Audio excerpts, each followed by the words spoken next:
பிள்ளைகள் good evening. Good evening, sir.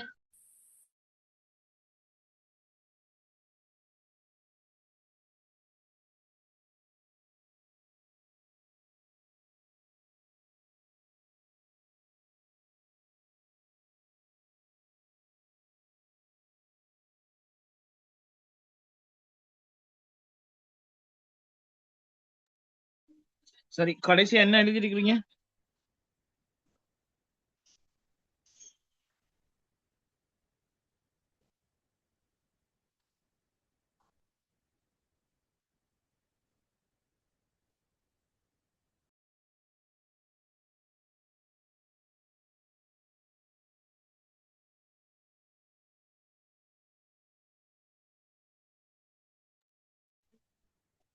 சொல்லுங்க, கடைசியா என்ன படிச்சீங்க? என்ன எழுதணும்?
பிள்ளைகள் கடைசியா என்ன நோட்ஸ் எழுதிருக்கிறீங்க?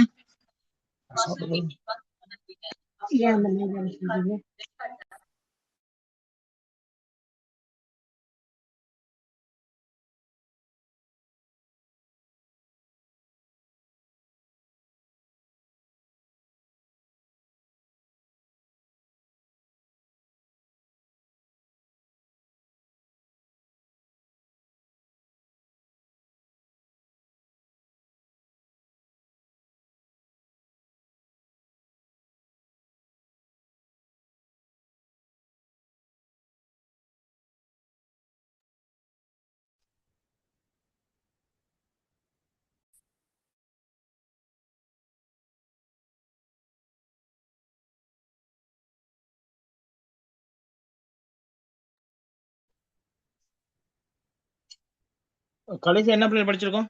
ஒண்ணுமே படிக்கலையா? நோட்ஸ் எதுவும் எழுதலையா?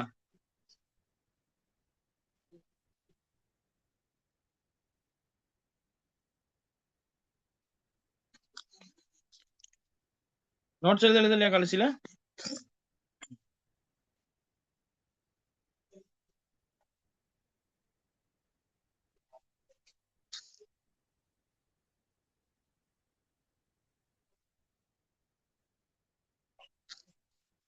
சார் நான் கடைசி கிளாஸுக்கு ஜாயின்ட் ஆகலை சார், அதால எனக்கு தெரியாது. எல்லாரும் சொல்ற பதில் தானே அது? என்ன இப்படி கேள்வி ஒண்ணு கேட்டோன்னா கடைசி கிளாஸ்க்கு நான் ஜாயின் ஆகணும் எல்லாம் சொல்ற பதில் தான் பிள்ளைகள். அப்ப நான் கொடுக்குற நோட்ஸ் எழுதுறது இல்ல. ம்? சும்மா கேட்கற நேரம் மட்டும் எழுதிட்டேங்கிறது. இப்ப அடுத்த கிளாஸ்ல வந்து என்ன படிச்சோம்னா தெரியல. ம்?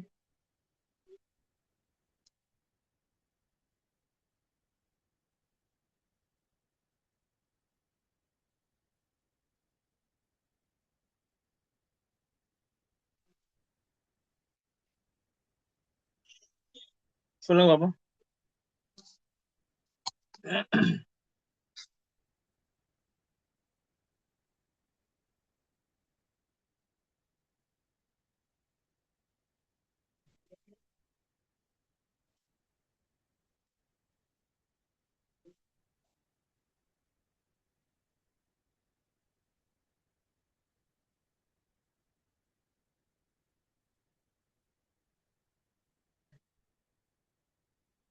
ஒரு நிமிஷம் இருங்க பிள்ளைகள் வரேன்.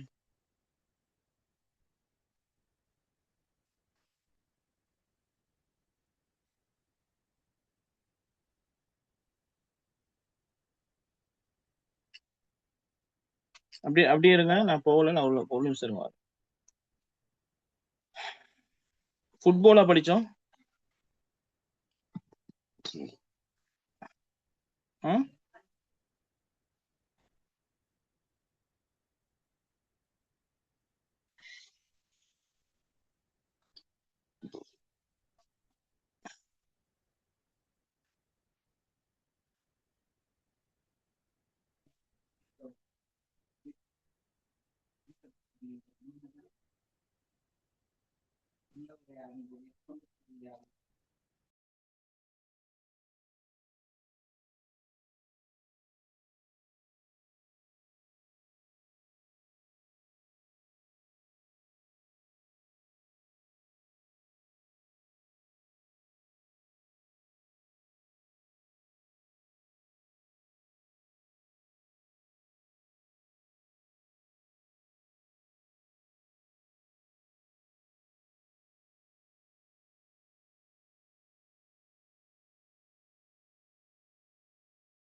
இல்லை இருங்க, கொஞ்சம் இருங்க. நான் இருக்கிறேன், ஆன்லைன்ல தான் இருக்கிறேன்.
கால்பந்தாட்ட தொடர்பான கேள்வி எழுதுங்க.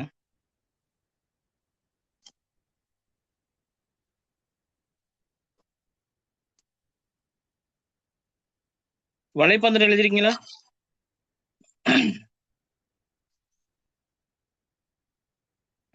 வலைப்பந்தம் எழுதல தானே?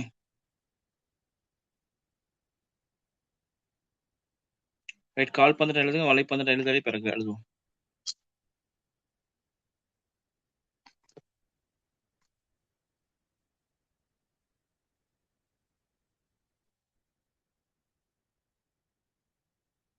பேச கேக்குதானே?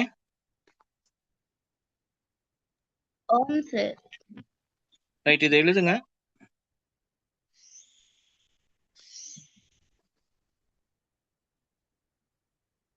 எழுதிட்டே போங்க. நீங்க எழுதுறத நான் விளங்கப்படுத்துறேன்.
எழுதிட்டீங்களா?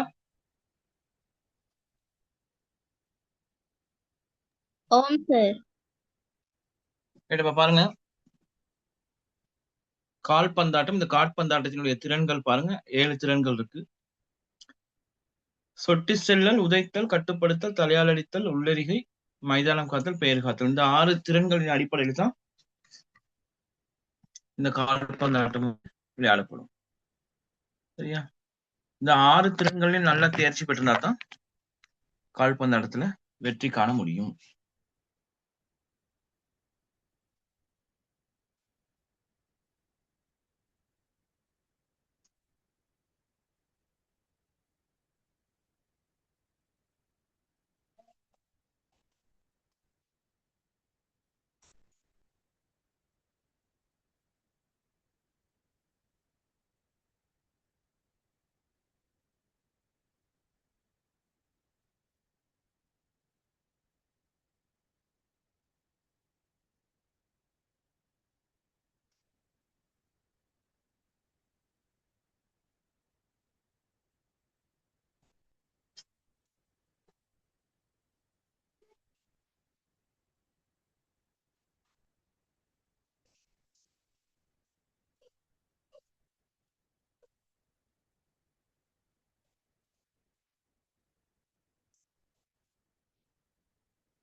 சார். சொல்லுங்க. சார், எழுதிட்டீங்களா? மாற்றீடு செய்யக்கூடிய வீரர்கள்னா என்ன சார்? மாற்றீடு செய்யக்கூடிய வீரர்கள்னு சொன்னா சப்ஸ்டியூட்ஸ். அந்த யாருக்கு சரி ஏதாவது இன்ஜரி ஆயிடுச்சுன்னு சொன்னா அவருக்கு பதிலா இன்னொருத்தர் விளையாடுவார் தானே. ஓம் சார். ரைட், அதுதான். Okay sir.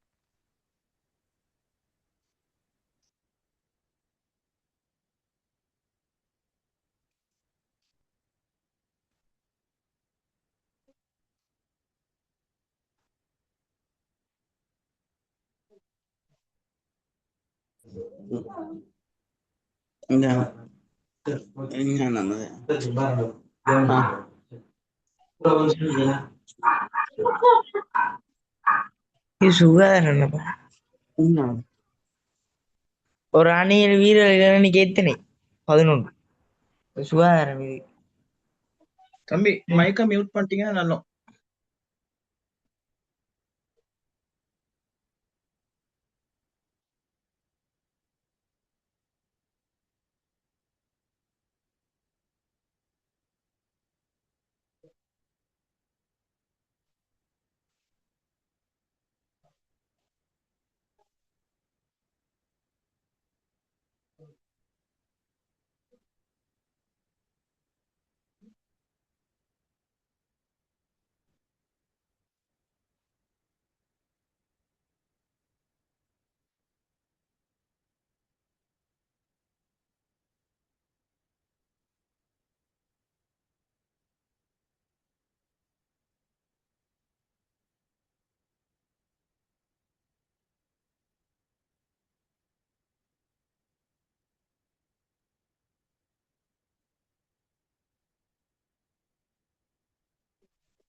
Okay sir.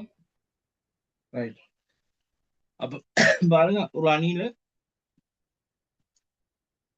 அணியில விளையாடக்கூடிய வீரர்களுடைய எண்ணிக்கை வந்து 11 11 வீரர்கள் வந்தா ஒரு அணியில விளையாடுவாங்க. குறைஞ்சது 7 வீரர்கள் இருந்தா ஒரு மேட்ச் விளையாடலாம். சரியா? அது மட்டும் இல்லாம ஆஹ் பிரதியீட்டு வீரர்களாக 3 வீரர்கள் இருப்பாங்க, எக்ஸ்ட்ரா பிளேயர்ஸ். சரியா? ஆஹ் இவங்க எல்லாரையுமே நாங்க அந்த டீம் கார்டு கொடுப்போம் தானே, அதுல பெயர் பதிவு தான் கொடுக்கணும். சரியா? அடுத்து இந்த காற்பந்தாட்ட போட்டியினுடைய நேர அளவு பாத்தீங்கன்னா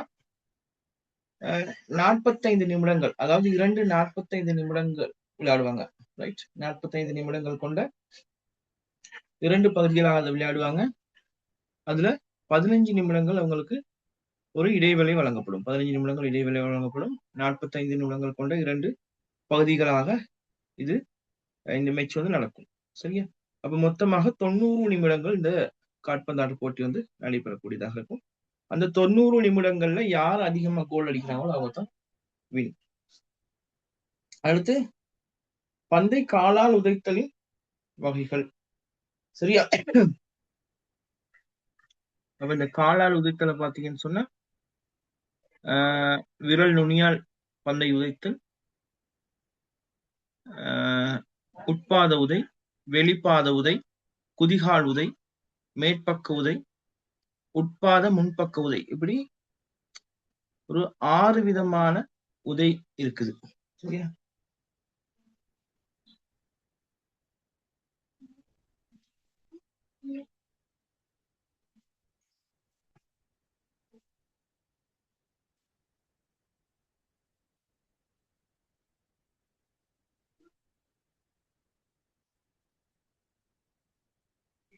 எழுதி முடிச்சிருங்க.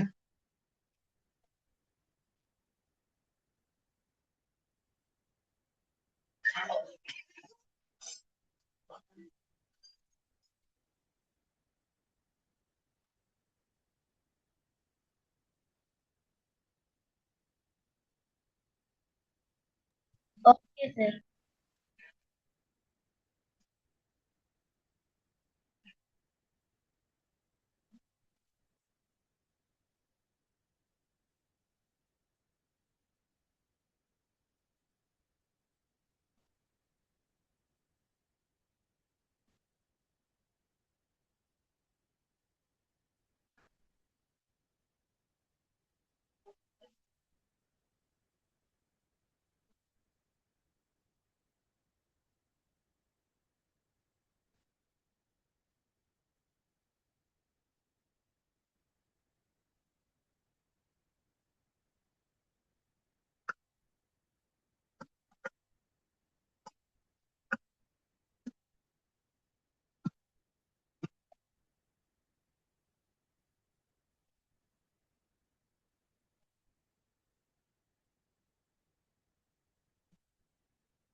எழுதிட்டீங்களா?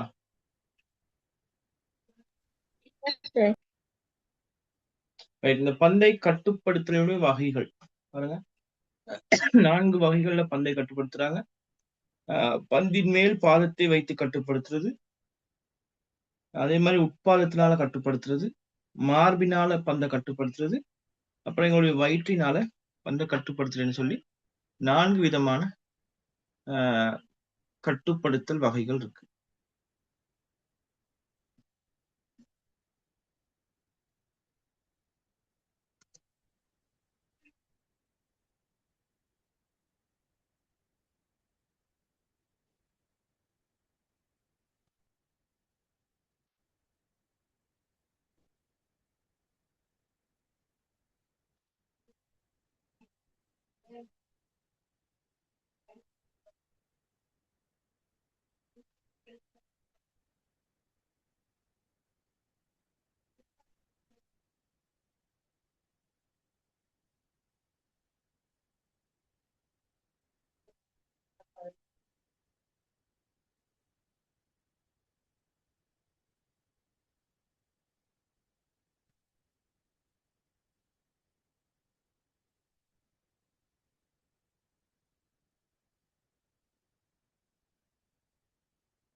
அதே மாதிரி இந்த பந்தை தலையால் அடித்தலின் வகைகளை பார்த்தீங்கன்னு சொன்னா அதுவும் 3 வகைல இருக்கு.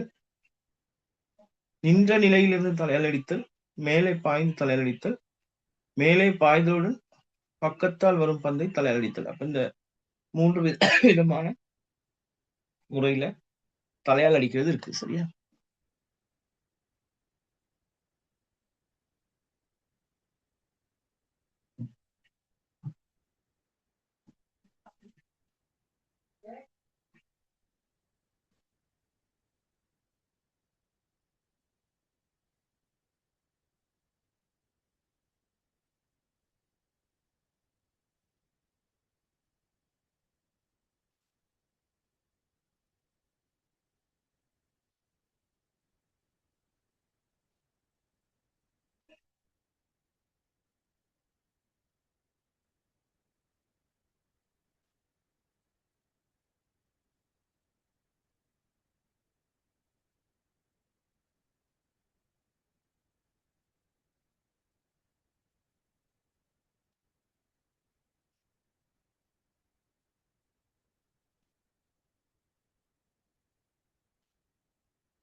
சரியா அழிச்சிட்டீங்களா?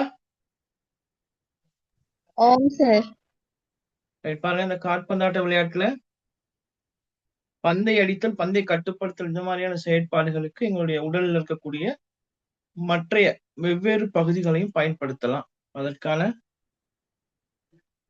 திறன்களை மேலும் விருத்தி செய்து கொள்ளக்கூடிய செயற்பாடுகள் தான் இங்க சொல்லப்பட்டிருக்கு. இருவர் ஒன்று சேர்ந்து பல்வேறுபட்ட பாத உதைகளை பயன்படுத்தி பந்து அனுப்புதலுக்கான அந்த திறனை அனுப்புதலையும் நிறுத்துதலையும் பயின்று கொள்ளணும். அது மட்டும் இல்லாம ஒருவர் வெவ்வேறு முறைகளில் பந்தை அனுப்பி பந்தை நிறுத்தும் பயிற்சியை பெறல். அதாவது ஒவ்வொருத்தரும் என்ன செய்யணும், ஒரே மாதிரி இல்லாம வெவ்வேறு முறைகள்ல பந்தை அனுப்பணும். அதே மாதிரி தனக்கு வரக்கூடிய பந்தை வெவ்வேறு முறைகள்ல நிறுத்தியும் பழகி கொள்ளணும். சரியா? அடுத்து பாருங்க, ஒருவர் பந்தை உயரமாக அனுப்பும் சந்தர்ப்பத்துல நின்ற நிலையிலும் மேலே பாய்ந்து தலையால் அடிக்கிறது. சரியா?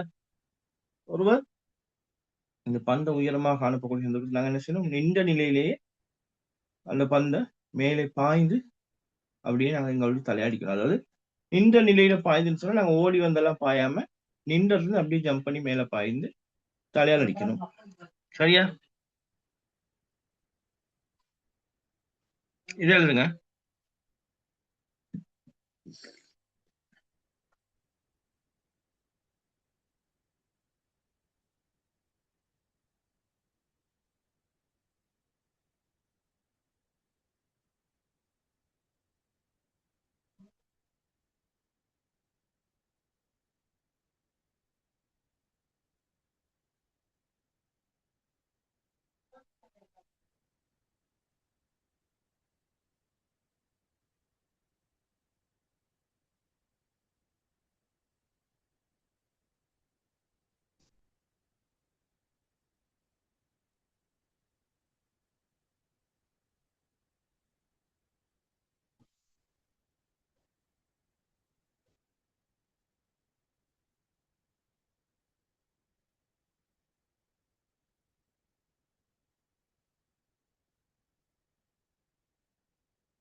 சரியா எழுதிட்டீங்களா?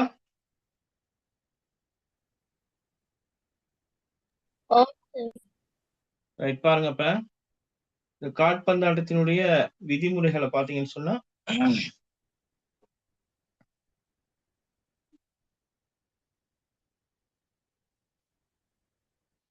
நீங்க காற்பந்தாட்டத்தை பத்தி படிக்கும் பொழுது அந்த காற்பந்தாட்டத்தினுடைய விதிமுறைகளை நல்லா தெரிஞ்சிருக்கணும். இங்க பாத்தீங்கன்னா, சர்வதேச காற்பந்தாட்ட போட்டி ஒன்றின் பின்பற்ற வேண்டிய விதிமுறைகள், மத்தியஸ்தம், சமிக்ஞைகள், இதுகளை பத்தி பார்த்தோம்னு சொன்னா, சர்வதேச போட்டி ஒன்றுல விளையாடுற வீரர்களின் எண்ணிக்கை 11 வீரர்கள். சரியா? அதுல ஒருத்தர் பேரு காப்பாளரா இருப்பாரு. சரியா? ஆக குறைவாக பாத்தீங்கன்னு சொன்னா 7 வீரர்கள் ஒரு அணியில இருக்கலாம். ஆக குறைவான எண்ணிக்கை 7 வீரர்கள் இருக்கலாம். மேலதிகமாக இருக்கக்கூடிய ஆட்ட வீரர்கள் 3ல இருந்து 7 வரைக்கும் இருக்கலாம். இது சர்வதேச ரீதியில விளையாடுற போட்டிகள்ல 3ல இருந்து 7 வீரர்கள் மேலதிகமாக விளையாடலாம் அப்படின்னு சொல்லப்படுது. அதாவது சப்ஸ்டியூட்ஸை கொண்டு உட்கார வச்சிருக்கலாம் மேலதிகமா விளையாடுறதுக்கு. அடுத்த ஆட்ட நேரம் பாத்தீங்கன்னா 45 நிமிடங்களை கொண்ட 2 பாதிகளை உள்ளடக்கியது இந்த போட்டி. ஆட்ட நேரம் ஒரு போட்டி தொடரினுடைய அடிப்படையில நேரம் 40 நிமிடங்களாக குறைக்கப்படலாம். சரியா? இடைவேளை ஆகக்கூடிய நேரம் இடைவேளைக்கு 15 நிமிடங்கள் தான் கொடுக்கலாம். இதெல்லாம் சர்வதேச போட்டியில இருக்கக்கூடிய சட்டத்திட்டங்கள், விதிமுறைகள். சரியா? எழுதிட்டீங்களா?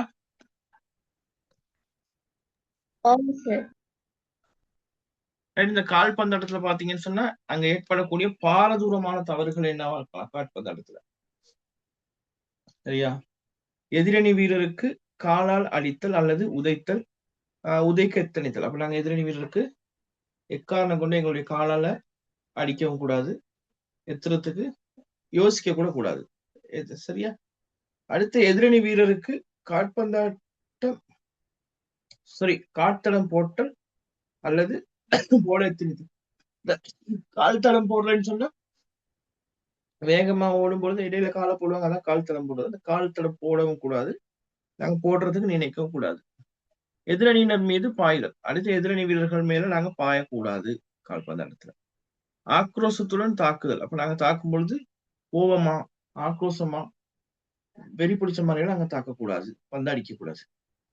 கையால் அடித்தல் அல்லது முயற்சித்தல். அப்ப பந்தை கால்பந்தாட்டத்துல அது ஒரு இது, எக்காரணம் கொண்டும் பந்தை கையால பிடிக்கிறது. பந்தை கையால பிடிக்கிறான்னு பாத்தீங்கன்னா கோல் கீப்பருக்கு மட்டும்தான், பேரு காப்பாளருக்கு மட்டும்தான் பந்தை கையால பிடிக்கலாம். வேற யாருக்கும் கையால பிடிக்கிறது கால்பந்தாட்டத்துல. சரியா? அப்ப நாங்க கையால பந்து அடிக்கவும் கூடாது, அடிக்கிறதுக்கு எத்தனிக்கவும் கூடாது. அடுத்து தள்ளுதல். சக வீரர்கள் நாங்க தள்ளக்கூடாது, எதிரணி வீரர்களை. அடுத்து அவர்கள் முகத்துல நாங்க உமிழ்நீரை துப்பவும் கூடாது. இது எல்லாமே தவறு. சரியா? ரைட், அதை எழுதி கொடுங்களேன்.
எழுதிட்டா சொல்லுங்க. Right, okay.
எழுதிட்டீங்களா?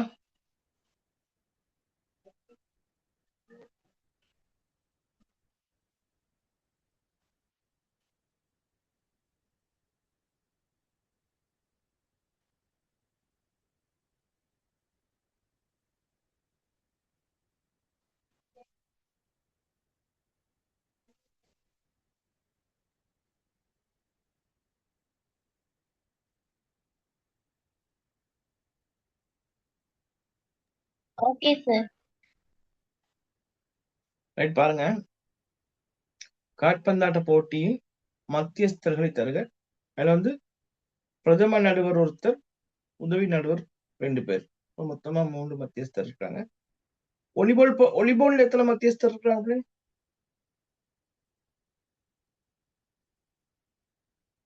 5 பேர் சார். ரைட். அடுத்து இந்த பிரதம நடுவரினுடைய கடமை பாத்தீங்கன்னு சொன்னா, விளையாட்டு மைதானம், பந்து என்பன சட்ட விதிகளுக்கு உட்பட்டுள்ளனவா என பரிசோதித்தல். அப்ப அவருடைய வேலை செக்கிங் எல்லாம் பந்து, விளையாட்டு மைதானம் இதெல்லாமே சட்ட விதிகளுக்கு அமைவா இருக்குதா அப்படின்றத பார்ப்பாரு. அடுத்து முழு போட்டி நேரத்திலும் சட்ட விதிகளை அமல்படுத்தலாம். அப்ப ஃபுல் டைம் அவருக்கு ரூல்ஸ் அண்ட் ரெகுலேஷன் சரியா இருக்கும். ஃபுல் டைம் அவர் பார்த்துட்டு இருப்பாரு. போட்டி சம்பந்தமான அறிக்கையை பதிவு செய்தல். போட்டி எப்படி, யார் வின் பண்றா, யார் ஃபவுல் ஆறா, யாருக்கு ரெட் கார்டு, இப்படின்ற இதெல்லாம் டீட்டெயில் தான் அவர் எழுதி வைக்கணும். குற்றமிழைக்கும் போட்டியாளருக்கு தண்டனை விதித்தல். அப்ப யார் குற்றம் செய்யறோ அவங்களுக்கு தண்டனை கொடுப்பது பிரதம நடுவருடைய வேலைதான். விபத்துக்களின் போது போட்டியை நிறுத்தலும் மீண்டும் போட்டியை ஆரம்பித்தலும். அப்ப ஏதாவது விபத்து வந்து ஏற்பட்டுச்சுன்னா போட்டியை நிறுத்துறதும் அவர் தான், திரும்ப போட்டியை ஆரம்பிக்கிறதும் அவர் தான். சரியா? அப்ப விளையாட்டு வீரர்கள், உதவி நடுவர்கள் தவிர வேறு எவரையும் மைதானத்துள் விடாதிருத்தல். அப்ப இந்த விளையாட்டு வீரர்களையும் உதவி நடுவர்களை தவிர வேற யாரையும் கிரவுண்டுக்கு அனுமதிக்க மாட்டாங்க. அது வந்து பிரதம நடுவருடைய வேலை, கடமை.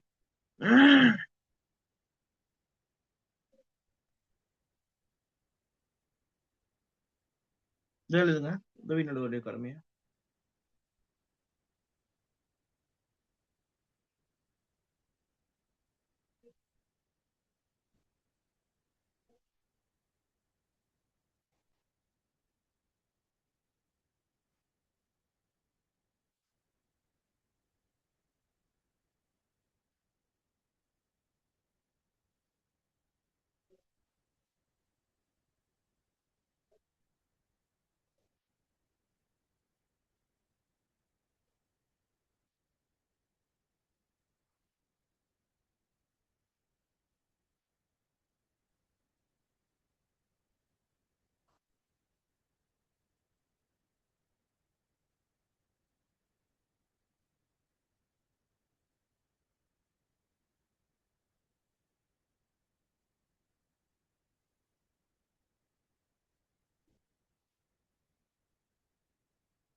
எழுதிட்டா சொல்லுங்க.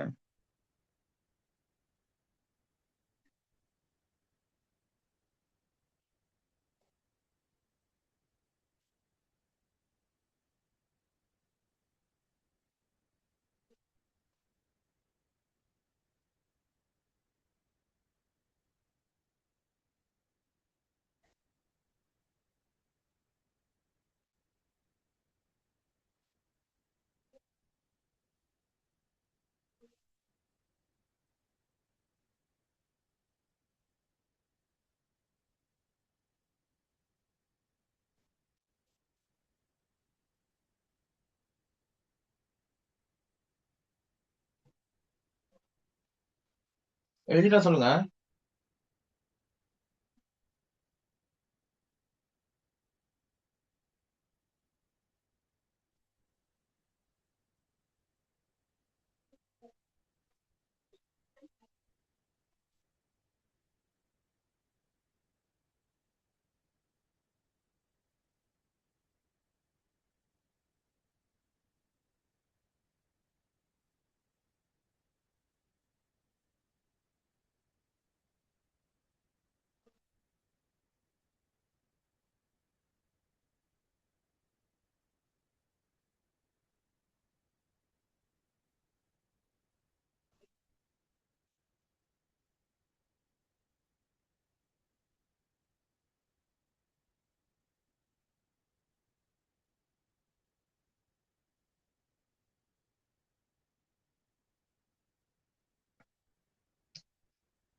பாருங்க, உதவி நடுவருடைய கடமை பாத்தீங்கன்னு சொன்னா, பிரதம நடுவருக்கு உதவியாக இருக்கிறது முதலாவது கடமை அவருக்கு.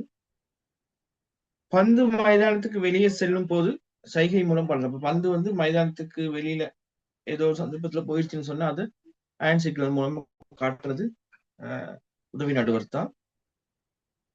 மூளை உதை, தண்ட உதை, உள்ளரிகை போன்றவற்றுக்கு அணியை சுட்டி காட்டுதல். யாரு மூளை உதவி செய்யணும், யாரு தண்ட உதவி செய்யணும் அப்படின்னு டீமை சுத்தி காட்டுறது அவர் தான். யாரு? உதவி அதிபர், சரி உதவி நடுவர், சாரி.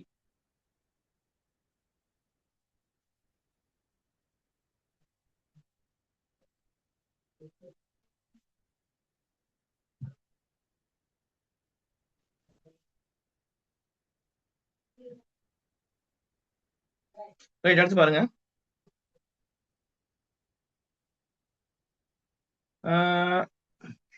உரித்தட்ட பிரதேசத்துக்குள் செல்லும் வீரர்களை சுட்டி காட்டுதல். அவுட் சைட் போற பிளேஸ் வந்து அவர்தான் காட்டுவார். யாரு? உதவி நடுவர். விளையாட்டு வீரரின் வேண்டுகோள் பற்றி அறிவித்தல். விளையாட்டு வீரருக்கு ஏதாவது வேண்டுகோள் இருந்துச்சுன்னா அதை பிரதம நடுவருக்கு அறிவிச்சு கொஞ்சம் டைம் வந்து கொடுக்கறது அவர் தான்.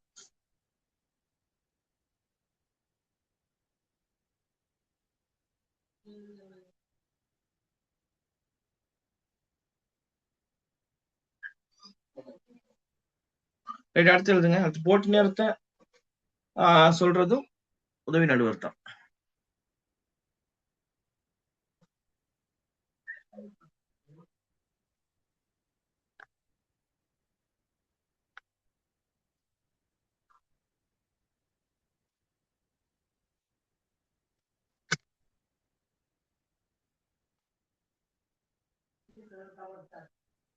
சரியா? இது பிரதம நடுவர் சமிக்ஞை. இது பாத்தீங்கன்னா புக்ல கடைசி பாடம் முடிகிற போக்குல இருக்குது. இது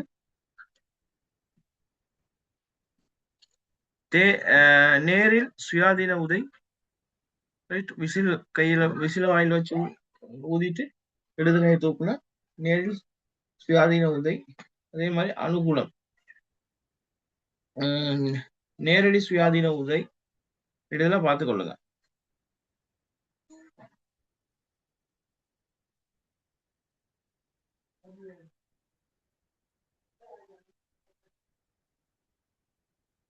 சரியா?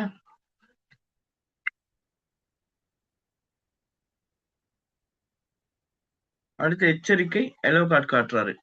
மஞ்சள் கார்டு காட்டினா எச்சரிக்கை. அதே மாதிரி ரெட் கார்டு காட்டினா ஆட்டத்துல இருந்து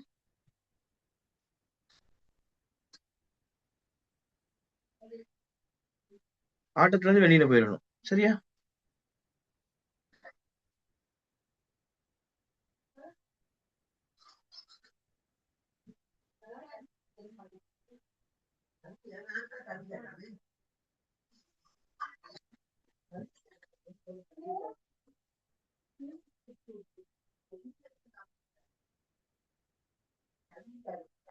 ரைட், அடுத்து உதவி நடுவருடைய சிக்னல் பாருங்க. உள்ளரிகை தாக்குபவருக்கு அவரு ஹேண்ட் சிக்னல் காட்டுறாரு, கொடி வச்சு காட்டுறாரு. அதே மாதிரி உள்ளரிகை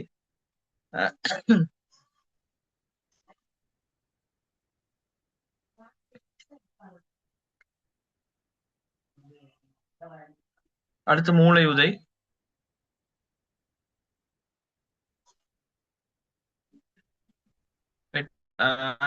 கால்பந்தாட்டம் மைதானத்துடைய அளவீடுகளை பாத்தீங்கன்னா 90 தொடக்கம் 120 மீட்டர் நீளம், 45 தொடக்கம் 90 மீட்டர் அகலம். சரியா? கொண்டதான் அந்த மைதானம் இருக்கும்.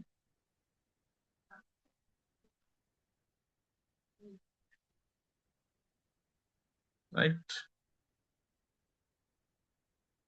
அதோட அந்த பாடம் முடியுது பிள்ளைகள். நாங்க அடுத்த கிழமை இதுக்கான தியரியை படிப்போம். அந்த தியரி நல்லா தெளிவா விளங்கப்படுத்தி விடுறேன். சரியா? கிளாஸ் முடிக்கிறேன். Good night. Thank you sir. Good night. அடுத்த கிழமை வந்தா கொஞ்சம் எனக்கு என்னன்னா எனக்கு சாரி கொஞ்சம் வேலை கொஞ்சம் கூட, அதனால தான் எனக்கு மறந்துருது பிள்ளைகள். எனக்கு கொஞ்சம் ஞாபகப்படுத்துங்க. நான் தான் நோட்ஸ் கொடுத்துட்டு கேட்கறது என்ன படிச்சோம் அப்படின்னு. Okay sir. சரியா? ரைட்.